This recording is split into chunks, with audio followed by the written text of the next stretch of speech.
Alright, hello and welcome to Ben's OP Game Show, recorded live, 3 p.m. Pacific Time, every Friday, right here, twitch.tv/TheGameFanatics.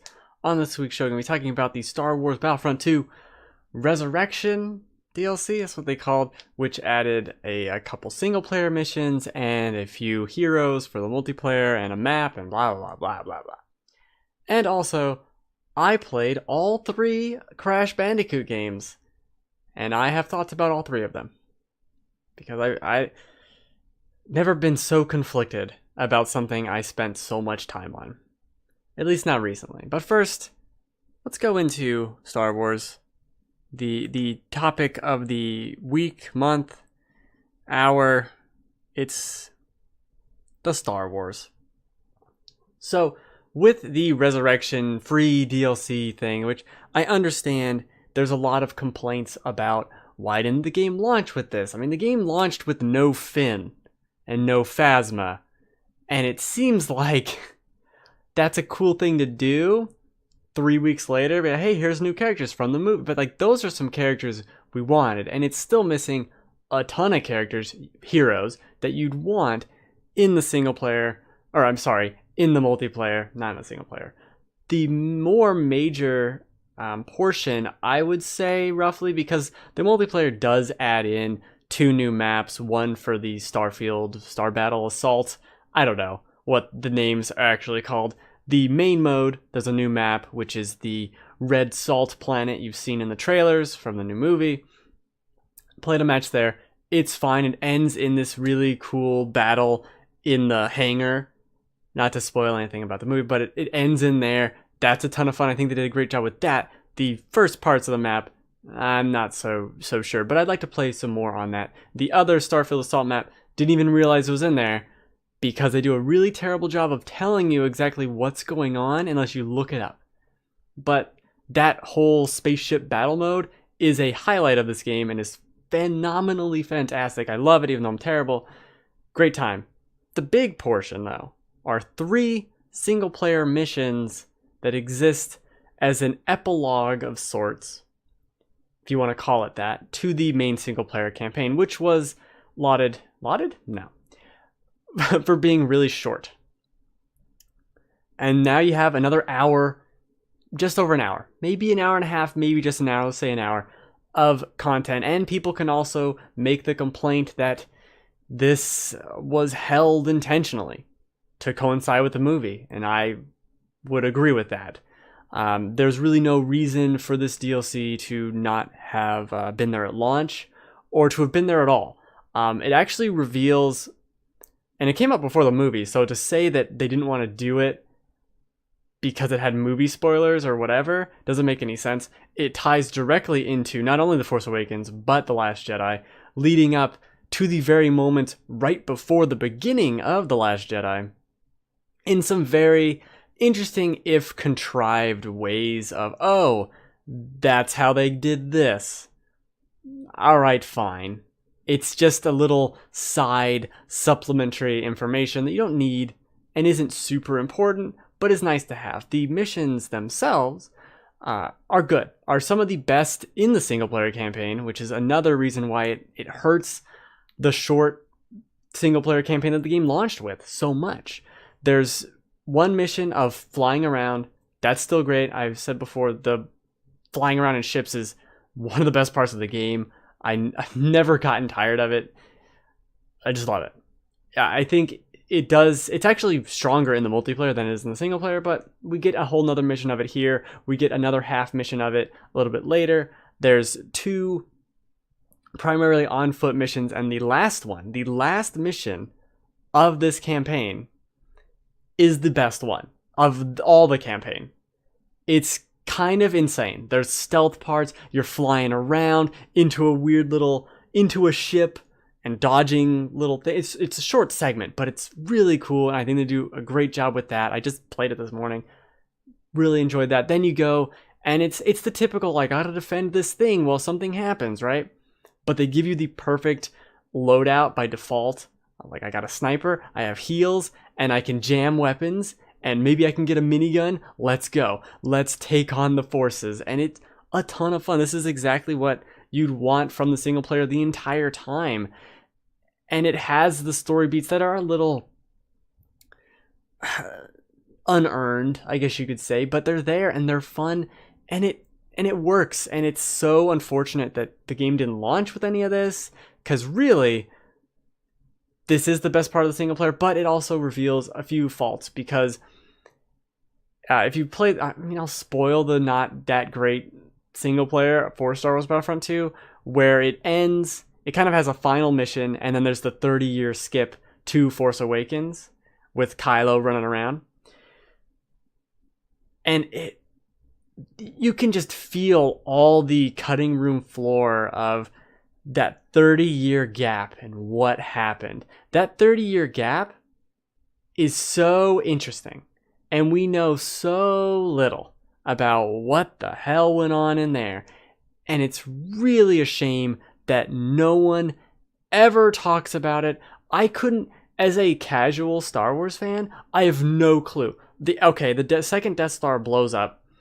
Does that mean the Empire's over? Does another government come in? I have no idea. What does that mean? Oh, apparently this story DLC kind of details how they're getting the stormtroopers and stuff that the First Order has and all that. But were they doing this the whole time? How did the Empire lose power and the transition? I thought the Empire and the First Order were like the same thing, or are they the same thing? I guess they are. They're born of one's born of the other.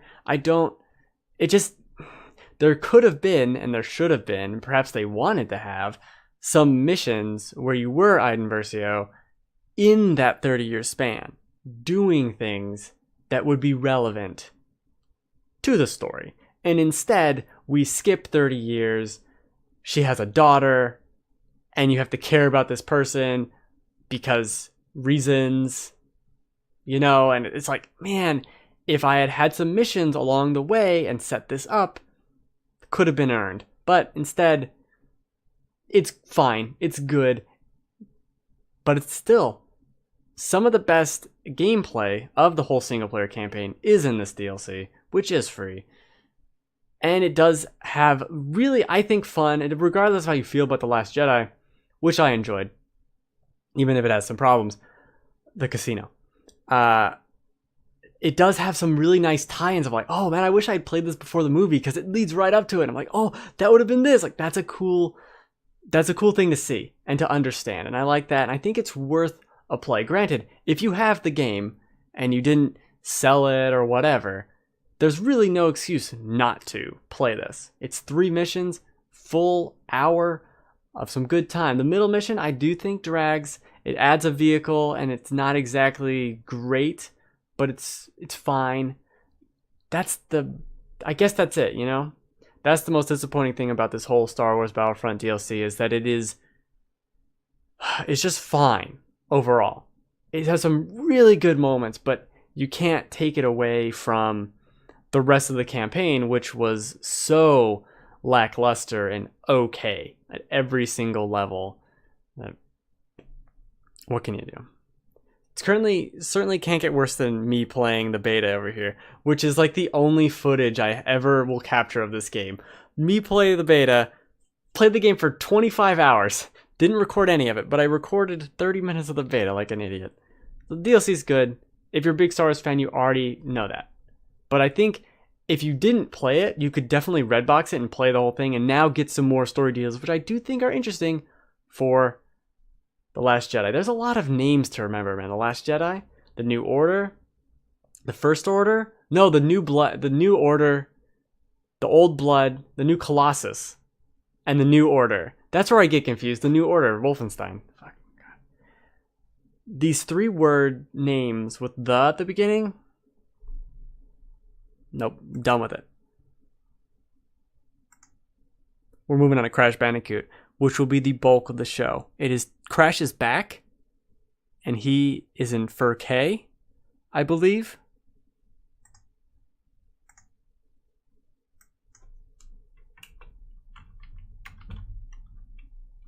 The Coot. Probably shouldn't call him the Coot. That seems vaguely offensive.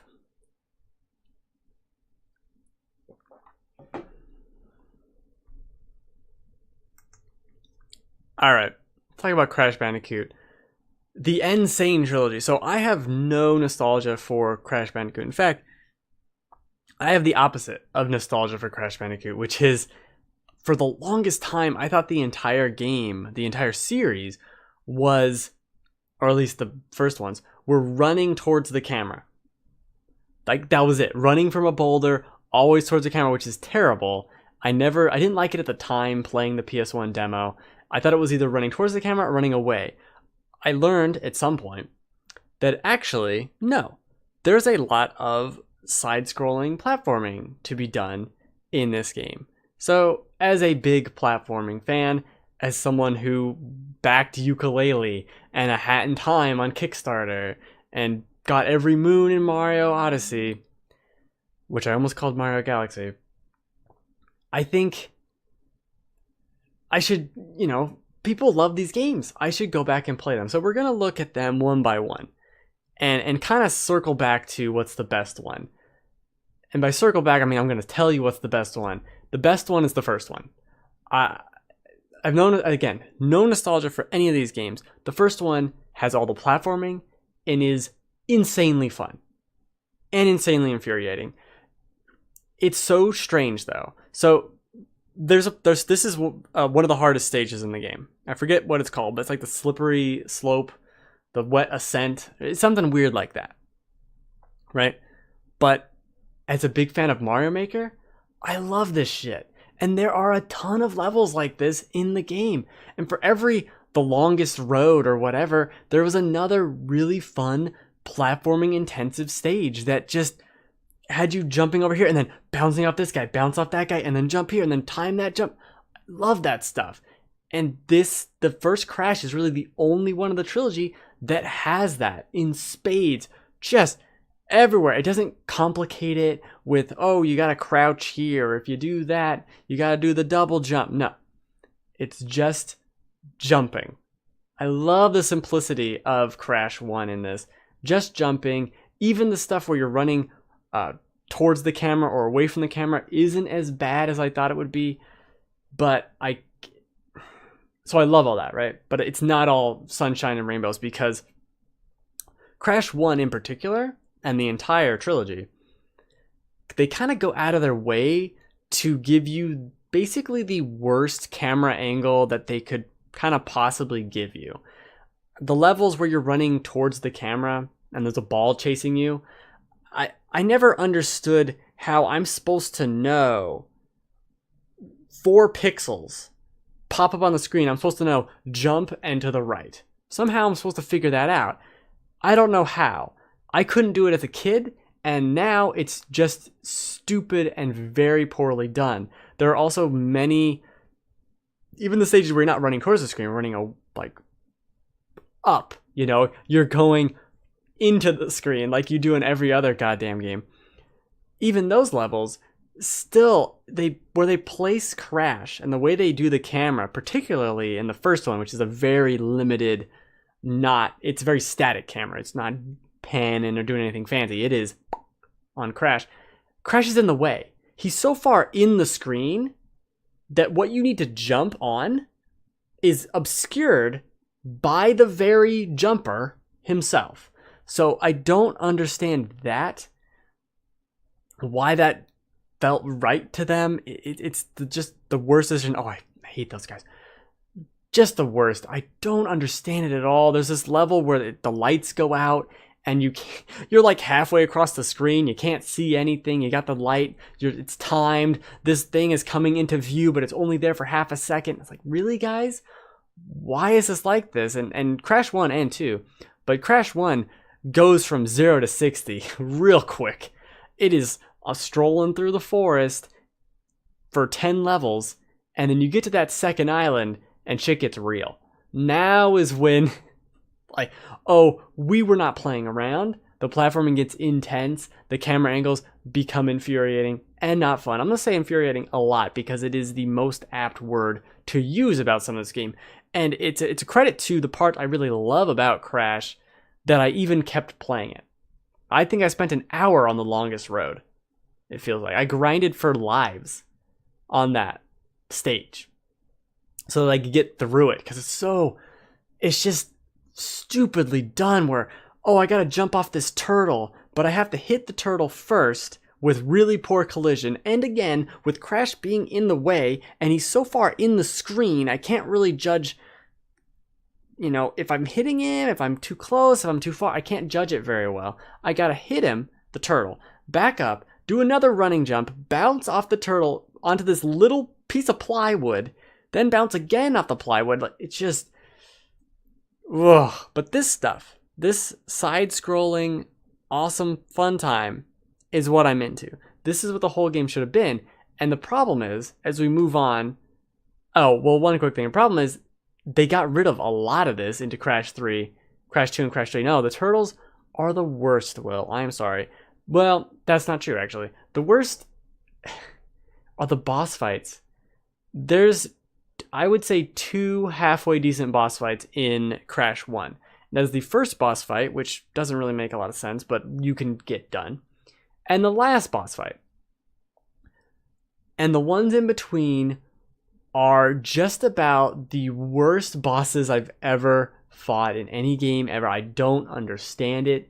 Ripperoo is just the worst. These fights, like, people need to go back and look at them and figure out, like, as design challenge, never do this. Look at this and learn from its mistakes, because dying in one hit, having to do these weird jumps, doing all this bullshit nonsense throughout these fights, they're some of the hardest stages because they're not fun at all, and you'll die in one hit, like I said. Oh, I got to the bonus stage. I do really enjoy the bonus stage, I should say that too, but man, I don't even remember some of these bosses. There was Ripperoo, which is the stupid ass kangaroo, who would bounce on the 9 squares in the level, and you had to jump from the 9 squares and then jump onto some TNT in hopes that Ripperoo would jump near the TNT and blow up. It's not fun. It takes forever. It's garbage. And I outlined in the stream about it. I outlined how you could easily just make the floor not dangerous and then have more TNT everywhere and it'd be more fun. But no, let's stick to this obnoxious fight. I don't even remember the other boss fights. I'm trying to remember them now. Oh, there was the mouse with the Tommy gun. You had to hide behind the couch, but because of the camera angle, again, you couldn't exactly tell if you were hiding behind the couch correctly. It's just not fun. It's not good. Those fights are all bad. I'm just glad the last fight wasn't that terrible. It's one of those fights too where you have to hit the boss like 5 times, and once you hit him 3 times, it becomes super easy. All like 3 of these games kind of suffered from that all over the place. Random difficulty, spikes and tunnels and whatever. Spikes and tunnels. Let's move on. Again, no nostalgia. To Crash Bandicoot 2, which is, at first glance, and even in the remaster, prettier than the first one. Somehow they managed to remaster these 3 games and make each one more beautiful than the one before, but they were remastering it, so I don't know why they don't all look as good. It's strange. And Crash 2 improves a lot of stuff. It adds things like the crouching, or sliding too, which lets you do a sliding long jump and just a taller jump. I like that as like having another move in your little repertoire or whatever, in your little reptar. Words are hard, it's right before Christmas, it's cold, I don't know. I like that, but I think it really suffers. This game kind of doubled down on, here's run away from a boulder. I'm like, again? This is not good though, this is still bad. You improved the camera, they improved the camera, it's dynamic, you can kind of see most of the time now, but it's still not very good. It's still not a good camera. You still can't see when you need to see. They add these things too, which don't make any sense. I think it might be in this stage, actually, where you jump onto ice. So if you're running, imagine if you were running and you wanted to jump onto ice. When you jumped onto this ice, would you do A, continue moving at the same velocity of which you were previously moving? Or would you B, stop moving like you got stuck in molasses, and then start sliding on the ice. If you picked B, you did what Naughty Dog did in 1997. So why? Why is this ice garbage? I don't understand that. I've always hated ice. But why is it when at full speed jump, I land on ice and I stop? Why? Why is that? Don't like it. They also added the nitro little spikes. This is a science show. Yes, it is a science show. We're learning. Get your textbook out. Chapter 2. Chapter 2, Ice. Chapter 1's Dr. Mario. The nitro boxes, which I like the idea of nitro boxes. It's basically don't touch it. Fine. But the problem with the nitro boxes is they jump. Who thought it would be a good idea not for them to regularly jump, but to kind of randomly jump up and down? I don't appreciate that. And the biggest fault in this game, despite the fact that half the bosses are also still terrible, including Ripper Roo, who is in this game again, is they got rid of the majority of these side-scrolling, or not even just side-scrolling, a lot of the platforming in general. It's not a hardcore platformer like the first one was. It just it almost feels like a linear Mario 64 or something. That's what it feels like. And it's very weird. Like, it's good. It's not bad, but the tight, weird jumps you were making in the first game to jump around here, to time the fire, so the fire goes down, and then you jump on the fire, you jump on the rat, and then you jump on this next thing, and this is spinning, so you got to jump there. That whole planning it out of platforming is almost non-existent. There are a handful of levels like this, how timely, that are very reminiscent of Crash 1, and I love these levels. This is a good level. They put a little nitro box there and scared me, but that's fine. This is a very Crash 1 level, and it's one of the better levels in the game, and there's so few of them. And I think maybe that's where we should just move on to Crash 3, which I think is tough. It's tough to rank them. One is very clearly in my mind the best one. But I think Crash 3 is better than Crash 2 simply because it doesn't have the terrible boss, and only by a hair too. Just barely.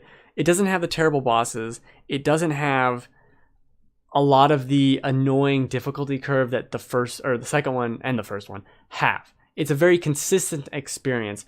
The second game and even the first game had where it would be an insanely tough level, followed by easy level, easy level, easy level, or normal, whatever, and then nightmare hard. And it's like, what is happening?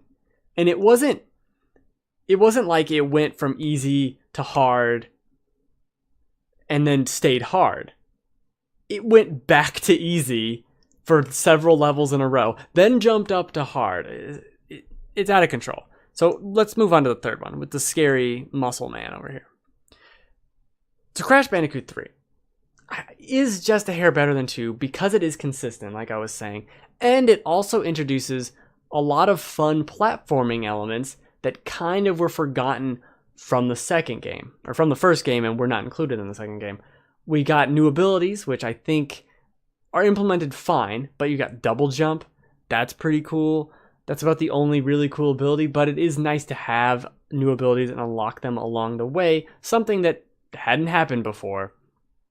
But with those positives, we also get the strange kidification of Crash Bandicoot, which I almost feel like it should have happened sooner, because it's a game starring an anthropomorphized Bandicoot. It should perhaps not be so difficult, right? Crash 3 is definitely the easiest one, and it has little furry furball pals that you ride on for several levels. It does have that cute, almost DreamWorks-y kind of Madagascar maybe angle to it in a way that's feels pandering to me. And it still has the annoying run from something behind you levels, and the biggest problem, which I keep forgetting to go back to and say, is these stupid mini games which there are maybe 25 levels, maybe 5 or 6, I don't know, bonus ones that I didn't see, right? Oh, something happened to the stream. I don't know. It's fine. So the majority, there's 30 levels, let's say. There's a few more, but there's 30 levels. A good 10 plus are these jet ski levels, or you're riding on a motorcycle as Crash, and I just don't get it. I don't know why it's happening. There, I rescued the stream. I don't know like who designed these or who thought they were good, because they're not. The jet ski levels are terrible.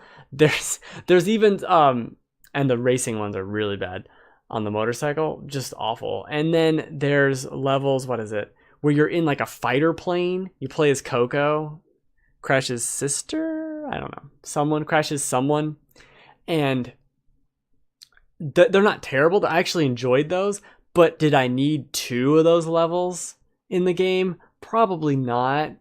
We went from platforming to a few mini games and kind of gimmick levels to the third game, which is a third of the levels are gimmick garbage that don't need to be there. They're not fun. They're pretty stupid, and they're unnecessary.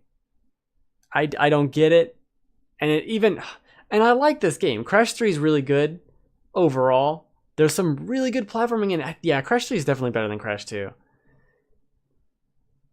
It's just a shame. I think I almost want to play all the Crash games now. Now I'm super invested into all this Crash shenanigans. But I think it's nice to see that even as someone who is not nostalgic for this, you know, I picked it up was like on Black Friday or something, and I had a gift card, so it was $15. Like, yeah, I'll play all 3 Crash games for $15.